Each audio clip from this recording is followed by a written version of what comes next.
రోజు నేను చెప్పబోయే విషయము మన ఛానల్లో అత్యంత ముఖ్యమైన వీడియో కావచ్చు. ఎందుకంటే ఈ వీడియో చూసిన తర్వాత చాలా మందికి కోర్టు మెట్లు ఎక్కాల్సిన అవసరం కూడా రాకపోవచ్చు. అవునండి, మీరు విన్నది నిజమే. ఒక్కసారి ఆలోచించండి, మనకి జ్వరం వస్తే డైరెక్ట్గా ఆపరేషన్ చేయించుకుంటామా? ముందు మందులే వాడతాం కదా. మందులు వాడిన తర్వాత కూడా తగ్గకపోతే అసలు సమస్య ఏంటి అని డయాగ్నోస్ చేసి తర్వాత పెద్ద చికిత్సకు వెళ్తాం, అంతే కదా. మరి ప్రతి చిన్న సమస్యకి, ప్రతి చిన్న గొడవకి, ప్రతి ఆస్తి గొడవకి, ప్రతి కుటుంబ కలహాకి, ప్రతి అపార్థానికి కూడా కోర్టు మెట్లు ఎందుకు ఎక్కాల్సి వస్తుంది? కోర్టు అనేది ఆలయంతో సమానం, న్యాయమూర్తి అనేవారు దైవంతో సమానం, అందుకని మై లార్డ్ అంటాం. కానీ అట్లనే ప్రతి గొడవకి కూడా కోర్టుకెళ్ళి కోర్టు తీర్పే పరిష్కారం అనడానికి లేదు. ఒక్కొక్కసారి ఒక చిన్న మాట కోర్టు తీర్పు అవసరం కూడా లేకుండా చేయొచ్చు. నా గత వీడియోలకి నేను వచ్చిన కమెంట్స్ చదివాను. కమెంట్స్ చదివిన తర్వాత కొంతమంది ఆవేదన నాకు బాగా అర్థమైంది. అయినా సరే సమస్యలో ఉన్న వారికి పరిష్కారం కావాలి కాబట్టి మీరు అనే మాటని నేను ఖచ్చితంగా అంగీకరిస్తాను. ఎందుకంటే కేసు అంటే కేవలం కోర్టు తేదీలు కాదు, అది సమయము, డబ్బు, మానసిక ఒత్తిడి, కుటుంబంపై ప్రభావము, పిల్లలపై ప్రభావము, ఇవన్నీ కలిసిన ప్రయాణం. అందుకనే ఈరోజు నేను ఒక న్యాయవాదిగా కాకుండా ఒక మధ్యవర్తిగా నేను ఈ వీడియోని మీతో షేర్ చేసుకోవాలనుకుంటున్నాను. దీని గురించి నా ప్రీవియస్ వీడియోస్లో కూడా చెప్పడం జరిగింది, కానీ మళ్ళీ చెప్తున్నాను, ప్రతి సమస్యకు కోర్టే పరిష్కారం కాదు. చట్టం మనకు ప్రత్యామ్నాయ వివాద పరిష్కార మార్గాలను కూడా ఇచ్చింది. అవి ఏంటివి, అవి ఎప్పుడు ఉపయోగించాలి, ఎలాంటి కేసుల్లో ఉపయోగపడతాయి, ఎందుకు ప్రపంచం మొత్తం ఈ విధానం పైన వెళ్తోంది అనే విషయాలన్నీ కూడా క్లియర్గా ఈ వీడియోలో తెలుసుకుందాం. కాబట్టి వీడియోను స్కిప్ కాకుండా ఎండ్ వరకు చూడండి, మీకు తెలియని విషయాలు ఎన్నో తెలుసుకోగలుగుతారు. ఇద్దరు అన్నదమ్ములు ఒకే ఇంట్లో ప్రేమగా పెరిగారు, కానీ ఇప్పుడు ఒక గోడ కోసం, ఒక అడుగు స్థలం కోసం 10 సంవత్సరాలుగా కోర్టుల చుట్టూ తిరుగుతున్నారు. ఒకరిని విడిచి ఒకరు ఉండలేనటువంటి భార్యాభర్తలు ఈరోజు ఒకరిపైన ఒకరు కేసులు వేసుకుంటూ వాళ్ళ విలువైన సమయాన్ని కోర్టుల చుట్టూ తిరగడంలో గడిపేస్తున్నారు. వ్యాపార భాగస్వాములు, బంధువులు, ఇరుగు పొరుగు వాళ్ళు, చివరికి తల్లిదండ్రులు, పిల్లలు కూడా కోర్టుకు వెళ్లాల్సిన పరిస్థితులు ఎదురవుతున్నాయి. ఇక్కడ మనం అందరం గమనించాల్సింది ఏంటంటే ప్రతి ఒక్కరికి కావాల్సింది కోర్టులో కేసు వేసుకోవడం కాదు కదా, వాళ్ళ సమస్యకు న్యాయబద్ధమైన పరిష్కారం, అవునా కాదా? ఒక సమస్య వచ్చిందంటే కోర్టే పరిష్కారమా అంటే చట్టం అలా చెప్పలేదు, కోర్టులు కూడా అలా చెప్పవు. చాలాసార్లు కోర్టులు అడిగేది ఏంటంటే మీరు కూర్చొని మాట్లాడుకునే ప్రయత్నం చేశారా అని అడుగుతుంది. ఎందుకంటే ప్రతి వివాదానికి తీర్పే అవసరం కాకపోవచ్చు. కొన్ని వివాదాలకు సంభాషణలు చాలు, కొన్ని వివాదాలకు ఒక క్షమాపణ చాలు, మరికొన్ని వివాదాలకు ఒక మధ్యవర్తి చాలు. ఇవన్నీ కాని పక్షంలో మాత్రమే కోర్టు తీర్పు అవసరమవుతుంది. అసలు ఈ ప్రత్యామ్నాయ వివాద పరిష్కార మార్గాలేంటివి అంటే ఆల్టర్నేట్ డిస్ప్యూట్ రిజల్యూషన్ సిస్టమ్స్ ఏంటివి అని తెలుసుకోబోయే ముందు నేను 2 కుటుంబాల కథలు చెప్పాలి. ఈ 2 కథల్లో సమస్యలు ఒకటే, కానీ వాటి ముగింపు మాత్రం పూర్తిగా వేరు. ఒక గ్రామంలో 2 అన్నదమ్ములు ఉన్నారండి. తండ్రి చనిపోయిన తర్వాత వాళ్ళిద్దరి మధ్య ఒక 2 ఎకరాల భూమి విషయంలో తగాదా మొదలైంది. ఇద్దరు ఒకరినొకరు తప్పు పట్టుకున్నారు. ఇది నాది అని ఒకరు, లేదు ఇది నాది అని ఒకరు. ఇలా తగాదా పెరిగి లాయర్ దగ్గరికి వెళ్ళారు. నోటీసులు పంపుకున్నారు, కేసు వేసుకున్నారు. తేదీలు మొదలయ్యాయి. ఫస్ట్ హీరింగ్, సెకండ్ హీరింగ్, విట్నెస్లు, డాక్యుమెంట్లు, ఆర్గ్యుమెంట్స్, ఇలా సంవత్సరాలు గడిచిపోయాయి. ఫైనల్ గా తీర్పు వచ్చింది. ఒకరు గెలిచారు, ఇంకొకరు ఓడిపోయారు. ఇక్కడ ఒక ప్రశ్న, ఈ కేసులో నిజంగా ఎవరు గెలిచారు? ఇద్దరు అన్నదమ్ములు మళ్ళీ కలిసే అవకాశాలున్నాయా? వాళ్ళిద్దరి పిల్లలు మళ్ళీ కలిసి ఆడుకుంటారా? వారి తల్లి చివరి రోజుల్లో ఇద్దరి కొడుకులు కలిసి ఉంటారా? దీనికి సమాధానం, కొన్ని విజయాల మాదిరి కనిపిస్తాయి కానీ మనుషుల్ని ఓడిస్తాయి. ఇప్పుడు ఇంకొక కుటుంబం చూద్దాం. వారిది అదే సమస్య, ఆస్తి వివాదమే అన్నదమ్ముల మధ్య. వాళ్ళు కూడా కోర్టుకు వెళ్ళొచ్చు, కానీ కోర్టుకు వెళ్లే ముందు వాళ్ళు ముందుగా మధ్యవర్తి దగ్గరికి వెళ్ళారు. అక్కడ ఎవరు గెలవలేదు, ఎవరు ఓడలేదు. ఇద్దరు కూర్చొని మాట్లాడుకున్నారు, ఒక చిన్న రాజీ కుదుర్చుకున్నారు, ఆస్తిని పంచుకున్నారు.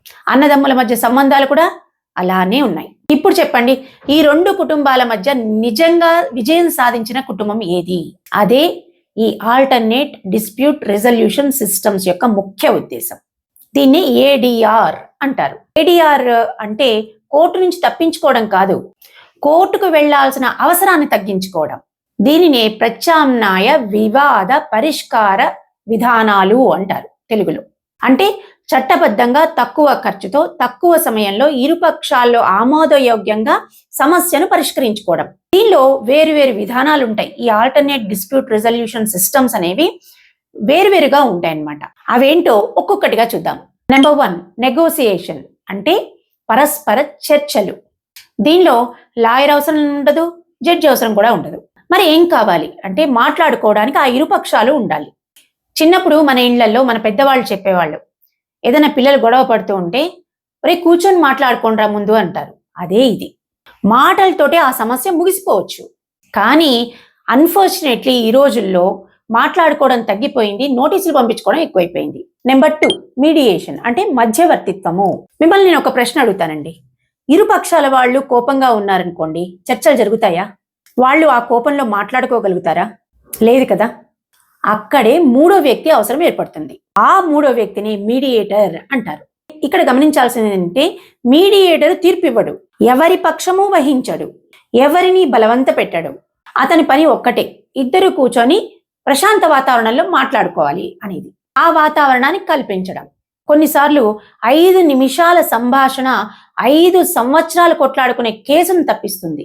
ఒక చిన్న ఉదాహరణ చెప్తాను. భార్యాభర్తలు ఉన్నారు, వాళ్ళిద్దరి మధ్య మిస్అండర్స్టాండింగ్స్ వచ్చాయి. వాళ్ళు ఇంకా విడిపోవాలి అని నిర్ణయించుకొని కోర్టు మెట్లెక్కారు. కానీ ఇప్పుడుండే పరిస్థితుల్లో కోర్టు ఖచ్చితంగా మీడియేషన్ కి పంపిస్తుంది. సెక్షన్ 89 సిపిసి ప్రకారం ఆ ప్రొవిజన్ కింద ప్రతి కేసును కూడా ఖచ్చితంగా మీడియేషన్ సెంటర్కి పంపించాలి. అక్కడ ఫెయిల్ అయింది అంటేనే కోర్టు కేసు అనేది రన్ అవుతుంది. కాబట్టి చిన్న సివిల్ వ్యాజ్యాలు కానీ లేదా కుటుంబ కలహాలు కానీ ఇవేమన్నా ఉన్నా కూడా ముందు ఖచ్చితంగా మీడియేషన్ సెంటర్కి పంపిస్తారు. ఇక్కడ కూడా వాళ్ళిద్దరిని మీడియేషన్ కి పంపించారు. అక్కడ వాళ్ళిద్దరూ ఒకరి మాట ఒకరు పూర్తిగా వింటూ కూర్చున్నారు. ఇంట్లో ఏమవుతుంది, ఒకరు మాట్లాడేటప్పుడు ఇంకొకరు మధ్య ఇంటరప్ట్ చేస్తారు, లేదా మూడో వ్యక్తి వచ్చి వాళ్ళిద్దరి మధ్య సంధానాన్ని డిస్టర్బ్ చేసేస్తారు. అలా కాకుండా ఇక్కడ మూడో వ్యక్తి అనేవాళ్ళు ఖచ్చితంగా వాళ్ళిద్దరి మధ్య సంభాషణ జరగడానికే కూర్చుంటారు. కాబట్టి వాళ్ళిద్దరి మాటలు వాళ్ళిద్దరూ క్లియర్ గా పూర్తిగా వింటారు. ఆ అవకాశం ఇక్కడ ఏర్పడుతుంది. కొన్ని కొత్త విషయాలు వాళ్ళిద్దరికి అర్థమయ్యాయి, జరిగిన తప్పెక్కడ ఉంది అనేది ఇద్దరికి అర్థమయ్యాయి. చివరికి వాళ్ళు విడాకులు కాదు, మనం కలిసి బతకాలి అని నిర్ణయించుకున్నారు. ఎంత హ్యాపీ కదా. కానీ ప్రతి కేసు ఇలానే ఉంటుందా అంటే ఉండకపోవచ్చు. కొన్ని కుటుంబ కలహాలు మధ్యవర్తిత్వం వల్ల నిలబడతాయి, కొన్ని కాకపోవచ్చు. ఇక్కడ మీ అందరికి వచ్చేటువంటి ఒక కామన్ డౌట్ ని నేను క్లియర్ చేయాలి. ఏంటంటే మధ్యవర్తిత్వము అంటే ఖచ్చితంగా రాజీ చేసి పంపిస్తారు అని అనుకుంటారు. అది అబ్సల్యూట్ గా రాంగ్ అండి. మీకు ఇష్టం లేకపోతే రాజీ పడాల్సిన అవసరమే లేదు.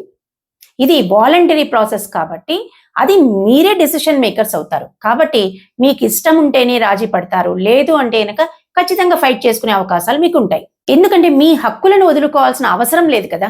ఇది వాలంటరీగా అంటే స్వచ్ఛందంగా జరిగే ప్రక్రియ కాబట్టి మీకు అనుకూలంగా ఉంది అనుకుంటేనే ఒప్పందం కుదురుతుంది. కానీ ఇక్కడ ఏంటంటే ముఖ్య విషయము విన్ విన్ సిచ్యువేషన్స్ ఉంటాయి. ఎవరు ఓడిపోరు, ఎవరు గెలవరు, ఇద్దరూ గెలిచే బయటికి పోతారు.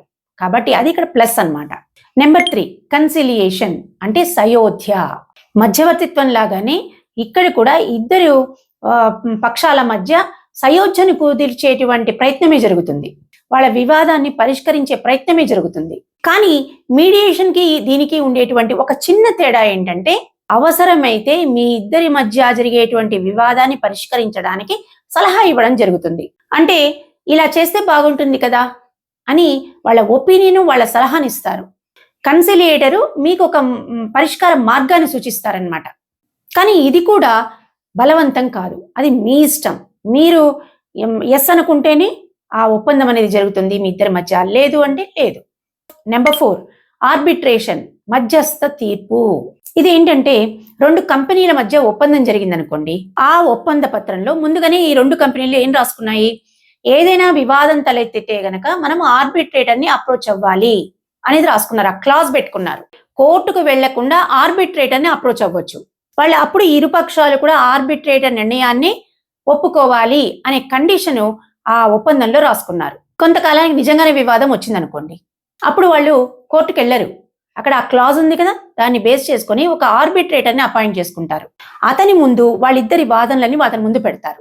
అయితే ఆర్బిట్రేటరు ఇరుపక్షాల వాదనలను వింటాడు, వాళ్ళిద్దరి డాక్యుమెంట్స్ చూస్తాడు, చూసి తుది నిర్ణయం తీసుకుంటాడు. దాన్ని ఆర్బిట్రల్ అవార్డ్ అంటారు. చట్టబద్ధమైన విలువ కూడా ఉంటుంది. అందుకనే పెద్ద పెద్ద కంపెనీస్ అవన్నీ ఈ క్లాజ్ ని వాళ్ళ అగ్రిమెంట్స్ లో ఖచ్చితంగా పెట్టుకుంటారు అనమాట. నెక్స్ట్ లోక్ అదాలత్. ఇది ఇప్పుడు కాలంలో చాలా మందికి తెలిసిన విషయమే. మనం వార్తల్లో కూడా చూస్తూ ఉంటాం. ఈ రోజు మెగా లోక్ అదాలత్ ఉంది అనేవి కూడా చూస్తుంటాం. అంటే మెగా లోక్ అదాలత్లో చాలా మటుకు కేసులు పరిష్కరించడం జరుగుతుంది.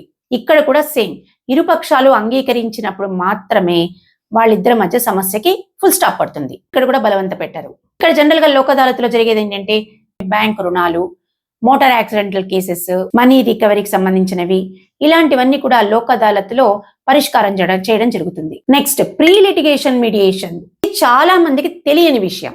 ఇంకా మీరు కేసు వేయలేదు, వివాదం మాత్రం ఉంది, కానీ కేసు వేసుకోలేదు. ఎలాంటి టైంలో కోర్టుకు వెళ్లకుండా మధ్యవర్తిని అప్రోచ్ అవుతారు. అంటే మధ్యవర్తిత్వం ద్వారానే మీ సమస్యకు పరిష్కారం చేసుకోవడానికి ప్రయత్నిస్తున్నారు అనమాట. ప్రైవేట్ గా జరగవచ్చు, కోర్ట్స్ లో కూడా ప్రీ లిటిగేషన్ మీడియేషన్ ఉంటుంది. ఒకసారి ఆలోచించండి, కేసు వేయలేదు, వివాదం పరిష్కారం అయిపోయింది, డేట్స్ ఏం లేవు, సింపుల్ గా మన సమస్య పరిష్కరించుకున్నాం. ఒక్కటి అందరు గుర్తుపెట్టుకోవాల్సింది ఏంటంటే, కోర్టు లక్ష్యము ఎప్పుడు కోర్టు తీర్పు ద్వారానే సమస్యకు పరిష్కారం రావాలి అన్నది కాదు. సాధ్యమైన చోట సాధ్యమైనంత వరకు సమస్యను పరిష్కరించుకోవాలి అనేదే కోర్టు లక్ష్యం. సివిల్ వివాదాల్లో ఖచ్చితంగా మధ్యవర్తిత్వాన్ని మ్యాండేట్ చేశారు. అందరికీ తెలిసిన విషయము, అందరూ ఒప్పుకోవాల్సిన విషయం ఏంటంటే, కోర్టు తీర్పు అనేది సమస్యని పరిష్కరించవచ్చు, కానీ సంబంధాన్ని రీకన్సైల్ చేయలేదు కదా, మనసుల మధ్య దూరాన్ని తగ్గించలేదు కదా. ఇవన్నీ అయితే ఎందుకంటే కోర్టు మీద ఉండేటువంటి భారాన్ని తగ్గించడానికి, తొందరగా ప్రజల సమస్యలను పరిష్కరించడానికి, సంబంధాలను కాపాడుకోవడానికి కోర్టు ఇచ్చేటువంటి మరొక అవకాశం. అయితే అన్ని కేసుల్లో కూర్చొని మాట్లాడుకుంటే సమస్యల్ని పరిష్కరించుకునే అవకాశాలు ఉన్నాయా? అన్ని ఏడిఆర్స్ వలన సమస్య పరిష్కరించుకోవచ్చా అంటే అన్ని కేసులకి వర్తించదు. కొన్ని సందర్భాల్లో రాజీ కంటే కోర్టు పరంగానే దానికి న్యాయం జరగడం అనేది ముఖ్యమవుతుంది. ఒక చిన్న లాజిక్ ఏంటంటే, ఎదుటి వ్యక్తితో మనం సంబంధాన్ని రీబిల్డ్ చేసుకోవాలి అని అనుకుంటే రాజీ మార్గానికి వెళ్ళొచ్చు. ఇప్పుడు ఉదాహరణకి కుటుంబ ఆస్తి వివాదాలు ఉన్నాయి, భార్యాభర్తల తగాదాలు ఉన్నాయి, వ్యాపార భాగస్వాముల మధ్య తగాదాలు ఉన్నాయి, ఇరుగు పొరుగు వాళ్ళతో సరిహద్దు గొడవలు ఉన్నాయి, డబ్బు లావాదేవీలకు సంబంధించినటువంటి తగాదాలు ఉన్నాయి. ఇవన్నీ కూడా పరస్పర అంగీకారంతో సమస్యను పరిష్కరించుకునే అవకాశాలు ఉన్నవి. అలా కాకుండా కొన్ని కేసులు ఉంటాయి, మీ హక్కులపైన తీవ్రమైన ప్రభావం చూపిస్తాయి, లేకపోతే ఎదుటి వ్యక్తి మాట్లాడడానికి సిద్ధంగా ఉండడు. అలాంటప్పుడు కోర్టు జోక్యం తప్పదు అన్న కేసుల్లో కోర్టును ఆశ్రయించడమే సమంజసం. ఇప్పుడు హత్య కేసులున్నాయి, రేప్ కేసులున్నాయి, ఇతర తీవ్రమైనటువంటి నేరాలు ఉన్నటువంటి కేసులున్నాయి. వీటన్నిటిని కోర్టు ద్వారానే పరిష్కరించుకోవడం ఉత్తమం.